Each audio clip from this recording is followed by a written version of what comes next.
నువ్వు ఆనాడు వైఎస్ జగన్మోహన్ రెడ్డి గారిని నీ ఇంటికి పిలిచి పంచపక్ష ప్రమాణాలు పెట్టి Rayalaseema lift irrigation per day 3 TMCకి టెండర్లు ఇచ్చి కాంట్రాక్టులు ఇచ్చి కమిషన్లు కొట్టి భుజం తట్టి వెన్ను తట్టి నువ్వు ప్రోత్సహిస్తే నేను చంద్రబాబు నాయుడు గారి మీద కేంద్ర ప్రభుత్వం మీద ఒత్తిడి తెచ్చి రాయలసీమ లిఫ్ట్ ఇరిగేషన్ ఆపిచ్చిన అధ్యక్ష నా చరిత్ర ఇది, నీ నీతి గది.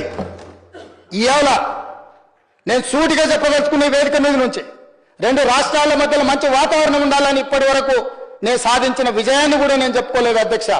సూటిగా చంద్రబాబు నాయుడు గారికి విజ్ఞప్తి చేసిన నేను, రాయలసీమ లిఫ్ట్ ఇరిగేషన్ మీరు ఆపితే మేము ఏదైనా విషయాల మీద చర్చకు వస్తాము, లేకపోతే మీతో చర్చించడానికి అవకాశం లేదు. మొట్టమొదట 3 TMCలు పర్ డే అక్రమంగా నిర్మిస్తున్న రాయలసీమ లిఫ్ట్ ఇరిగేషన్ పనులను మీరు ఆపండి అని మేము వారిని క్లోజ్ రూమ్ లో అడిగితే మా మీద గౌరవంతో రాయలసీమ లిఫ్ట్ ఇరిగేషన్ ఆపేషన్ అధ్యక్ష.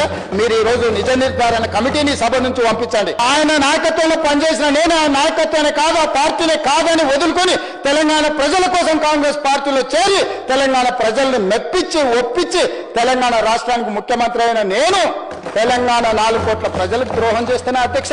పోతిరెడ్డి సామర్థ్యాన్ని కూడా 4 TMCల నుంచి 13 TMCలకు పెంచి మొత్తం నీటిని మొత్తం ఎత్తుకపోతున్నా కూడా ఒక్కరోజు కేసీఆర్ మాట్లాడే దాన్ని ఏం చేసిండు, కాంగ్రెస్ ఏం చేయలే, నేనే కడతా అని చెప్పి కూలేశ్వరం ప్రాజెక్ట్ కట్టిండు. దాన్ని ఏం చేసిండు, 30,000 కోట్లతోని పూర్తయ్యే ప్రాణహిత చేవెళ్ళ ప్రాజెక్టును మార్చి డిజైన్ మార్చి పేరు మార్చి 1,00,00,000 కోట్లని పెట్టి ఇవాళ 1,00,000 కోట్లు చంపాడు కేవలం పైసలు చంపడానికి. దాంతో ఏమైనా ఫాయిదా అయిందా? ఆ కాళేశ్వరము కూళ్ళు స్టార్ట్ అయింది, ఉంటుందా పోతుందా గ్యారెంటీ లేని పరిస్థితి. అంటే నీ ఉద్దేశం ఏంది?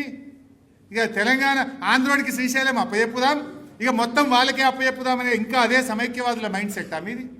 ఇంకొక బేసిక్ పాయింట్, కృష్ణానదిలో ప్రధానమైనటువంటి ట్రిబ్యూటరీ తుంగభద్ర. తుంగభద్ర నది శ్రీశైలంకు ప్రతి ఏటా 450 నుంచి 600 TMCల నీళ్లు తెస్తాయి. అంటే ఇక తుంగభద్ర మొత్తం ఆంధ్రాకి అప్పచెప్తావా? మన లెక్క తెచ్చుకోవద్దా? జూరాల కాడ తుంగభద్ర కలుస్తుందా? జూరాల దాటి కిందికి పోయినాక తుంగభద్ర శ్రీశైలంలో కలుస్తుంది. మరి తుంగభద్ర ఒడగొట్టుకుందామా? తుంగభద్ర నీళ్లు పొందాలన్నా 306 TMCల సామర్థ్యం ఉన్న శ్రీశైలం రిజర్వాయర్లో మన హక్కు పొందాలన్నా మనం శ్రీశైలంకు పోయినాం. ఇప్పటికే దీని మీద భీమా ఉండే, కోయిల్ సాగర్ ఉండే, నెట్టంపాడు ఉండే, జూరాల ఓ నాయకట్టు ఉండే, ఆ వాటికే నీళ్లు లేక అక్కడ మంచినీళ్ళకే తిప్పలైతుంటే దాంట్లో పెడితే ఎట్లా? ఈ సంవత్సరం ఇవాళ ఈ నిమిషానికి క్రాప్ హాలిడే ఉంది జూరాల మీద. అందులో గట్ట పప్పిఆర్ఎల్ వేసి పెట్టానట. అంటే ఇక తుంగభద్ర వాళ్ళకే శ్రీశైలం వాళ్ళకే మనం గిన్నెలే కొట్టుకొని సావాలనా?